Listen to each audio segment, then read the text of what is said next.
Let's get into our press review now. The Standard newspaper this morning leads with the Lands Ministry and prime land tied to war over title deeds. This is a story we have seen, or rather a tough war we have seen play out for weeks, if not months now. And it is, according to this report in the Standard, it's some prime land that is in the heart of this disagreement. Absolutely, and it reads that as scramble for some of the hottest commercial properties in Nairobi is behind the vicious war pitting Cabinet Secretary Charity Ngilu Ministry against the National Land Commission. Corrupt officials within the Ministry of Lands, Housing and Urban Development are reluctant to cede control over leases to the prime properties to the NLC, that's the National Lands Commission. Right, and detailed coverage of that even in other pages in the Standard. And it will be interesting to see and hear from the Cabinet Secretary today what she'll say the ministry has achieved so far. As we told you, they will be giving an account of their 1 year in office, the Cabinet Secretaries. So we will be watching very keenly to see that. But we'll be looking at the other stories that as well touch on the same. But also on the front page of the Standard, tomorrow is going to be a big day. We wait to see how this is going to unfold. Yes, huge queues are expected at motor vehicle inspection centers from today as Matatu operators rush to beat the April Fool's Day deadline to comply with the new rules. Now, this may affect public transport in urban areas tomorrow, forcing many to walk to work. Yeah, because the ministry has maintained that there's not going to be a push of the date. They're not going to postpone that. The industry players have said they want it postponed. They're not ready yet. And it's April Fool's Day, so I hope people at home will not think they're being fooled. And that's Tuesday. And that's Tuesday. Tomorrow. That's tomorrow. Right. I wonder if you're going to play a Fool's Day joke here in studio. Well, we can do this. I can stay at home, and then you'll be here. How about I stay at home? And I'm like, uh-oh. April Fool's Day. Well, governors accused state of plotting to sabotage Kwale Devolution meeting is on page 2. Yes. That Devolution conference set to happen on Wednesday, bringing all the members of county assembly, executive, governors, the first devolution conference of some sort, if you like, that brings all these leaders and you know, a discussion of really where devolution has been 1 year on, the bottlenecks, the successes, and how to move it forward. That would be an interesting sitting, depending on how it goes on Wednesday. And they've already started traveling to Kwale. Members are already arriving there. So one that's going to definitely attract a lot of coverage for Kenyans to be able to understand, in their view, those that have been entrusted by Kenyans to be able to carry and take Kenyans through this devolution process. What do they think of its progress thus far? Read more about that there. And there's a lawyer also on that page that once Mbuvi probed over 16 million shillings fraud case. So the war of words between Nairobi Senator Gideon Mbuvi, Elias Sonko, and a Mombasa advocate escalated yesterday, with the lawyer calling for the politician to be investigated over 16 million shillings fraud case. Indeed, that's a story that develops. Mike Sonko there says, Lucy Mwanyi told the Standard, they said that the police conducted a short investigation that allegedly let Mbuvi off the hook. Acclaimed senator denies insisting that although he recorded a statement with the police in mid-2010 matter, he was cleared by investigators and therefore has no connection with the man who was eventually charged with swindling 16 million from a German investor in alleged false land sale. Indeed, and read that shocking story on page 3, where a village where suicide has become the norm. Imagine that. That is unfortunate and sad. And that it's, you know, the way the days go by. Person kills themselves. Social matters. It's Kinangop, where read that on page 3 of your Standards. Indeed, and on page 4, Ruto issues stern warning to terrorists. Prepare for hell. Prepare for hell. That is what the DP is saying. And he says that the state will pursue terror agents and political and religious leaders supporting the jihadist movement. That as well covered in the Standard for you. And as we said, lands crisis and scramble for city property sparks row at the ministry. Also, Ngilu at crossroads as docket now a shell, as well as on page 8, why the standoff between Ngilu and NLC over mandate to issue titles may end up in court. So it's comprehensive, extensive coverage in the Standard, and we are now seeing on this report that this could actually end up in court, and perhaps, James, to get interpretation of who does what. Absolutely, but from the conversation that we've had, even for Zuri, and after that, and many other discussions that we've had, the National Lands Commission was created for a specific purpose. That one, people didn't trust the Lands Ministry. Kenyan said the Lands Ministry was supposed to be a policy maker, a policy implementer of some sort. Kenyans created the National Lands Commission for the simple reason that there's serious injustice that have been done on their land. Right. They want an independent body to adjudicate over land and process these title deeds and this kind of thing. So it's clearly a preserve of the National Lands Commission. It has been empowered by the Constitution, and what Charity Ngilu has is a shell of a ministry. She has to be a policy implementer, not the person who goes around and is suing title deeds. Right. That's not part of her job. And I think that's the problem. That's the problem. She's not perhaps ready to cede that ground, but we'll wait to see how that story develops. And also that poaching, which KTN had that investigative by Dennis Onsurigo. Read more on page 10 and 11. The National Park, where rampant poaching thrives as rogue KWS officers go scot-free. So read more about really what is happening in that sector. You don't miss Senator who was arrested in alcohol operation? Oh yes, there's a story that nominated Senator Joy Gwendo Spent Saturday night in a cell. It happens to the best of them. It works. Our law works. The police works. The fact that she spent a night in a cell, it means it works. It works. I know it's not a respecter of persons. So Senator there found herself.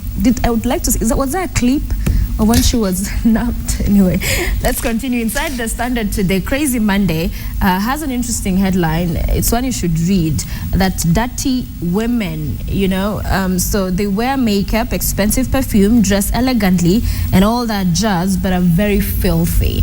And that headline just captures it very well. You'll find a very beautiful, attractive-looking woman, but they wear makeup, expensive perfume, dress elegantly, and all that jazz, but are very filthy. And I just had to read that. You just had to read that. Well, read that among other stories inside. Also, Yungapala writes about marriage bill is good news for mistresses. So if you're a mistress out there, that is good news for you. Read about why that is good news. Let's go to the Daily Nation. Revealed Uhuru plan for security shakeup. Absolutely. NIS president tends to shake things up from the coordinating agency, police anti-terror units to benefit from additional funding to fight Al-Shabaab and military after Westgate fiasco, trained command and training envisaged. Deputy President talking about said these people are using dangerous weapons to kill and maim the innocent, and we must meet them with equal force to subdue them. So it appears the executive doing what it should have done, a year ago, meeting this terrorist and this extremist at their point of need. You meet innocent Kenyans, with force, killing innocent Kenyans who are praying, who are in the malls, going about their business.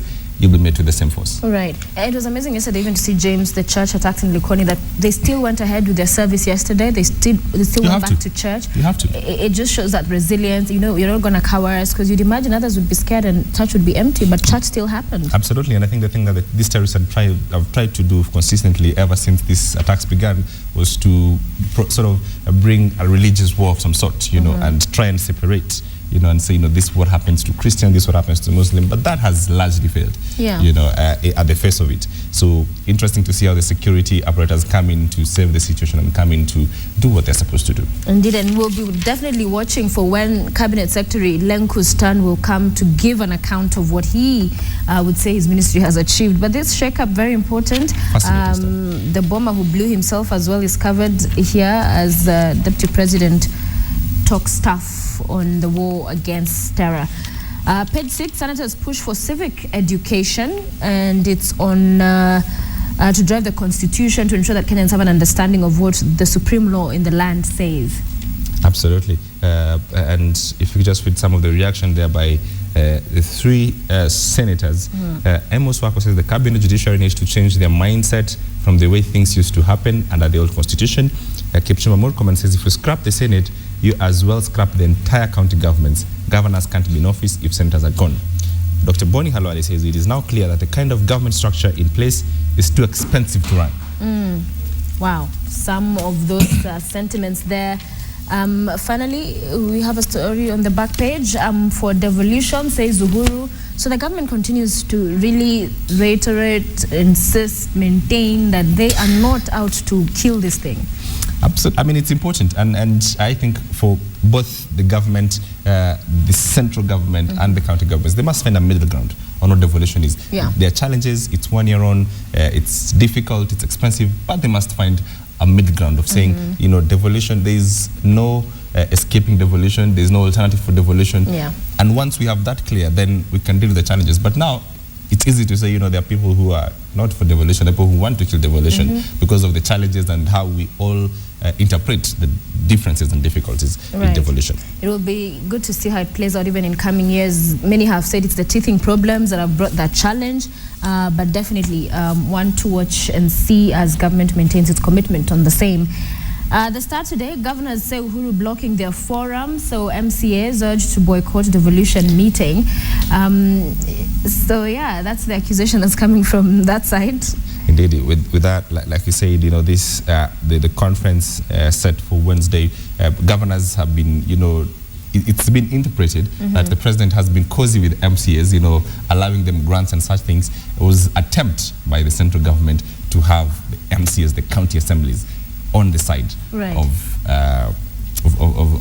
the president. So the governors, remember, MCAs today can decide to go for a motion of no confidence against any governor. Yes. So the governors are not very happy with that relation, between MCAs and the president. Yeah. So yes, read about that. And also the picture on the front page, the First Lady continues training. She is going to be going for the London Marathon, and there she is with her team that's going to be attending and being part of the marathon. They were training in Sagana. It's a beautiful picture. I love the background of the mountain. I'm just thinking by the time the First Lady is done with this, she'll be a size. You want to go there, sir? Yes. It's amazing. It's healthy living as well. We should all be training. Yes. Crazy story on page 2. Dalmas quits ODM to run for president in 2017. Rongo MP Dalmas Otieno has decamped from ODM. Dalmas said he will form a new party to vie for president in 2017. End of story. Move on to the next story. And Ruto there continues to give the police green light to shoot terrorists, is what the Star is reporting on page 3. So they may use firearms to fight terrorists and criminals in accordance with the laws of Kenya. That's what the deputy president is saying. But of course, we've seen human rights activists come out very strongly to say that that needs to be all interpreted in context of what the law truly does stipulate in as far as that is concerned. Fantastic. Right, finally, the people. Terrorism blown up by terrorist blown up by horn bomb. A terror suspect who was putting together an IED. Talk about plans blowing up on your face. Exactly, and good. That's exactly what, when things just don't work out, Yeah. that right was on your face, boof. Just, planning, putting 1, 2, 3, then, oops, uh-oh. That's sort of the thing, is just to thank God it happened. Should happen more. It should happen more often, with nobody else being affected.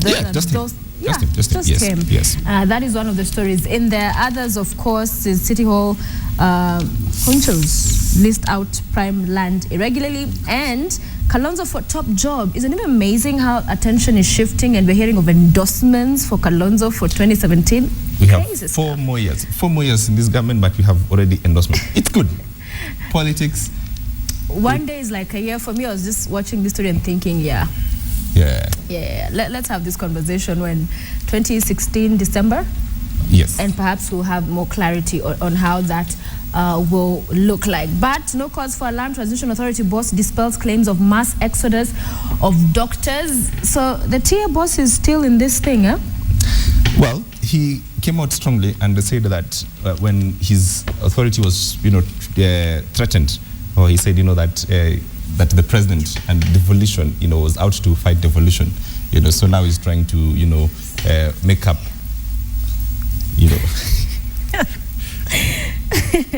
Yes. What a beautiful Monday morning.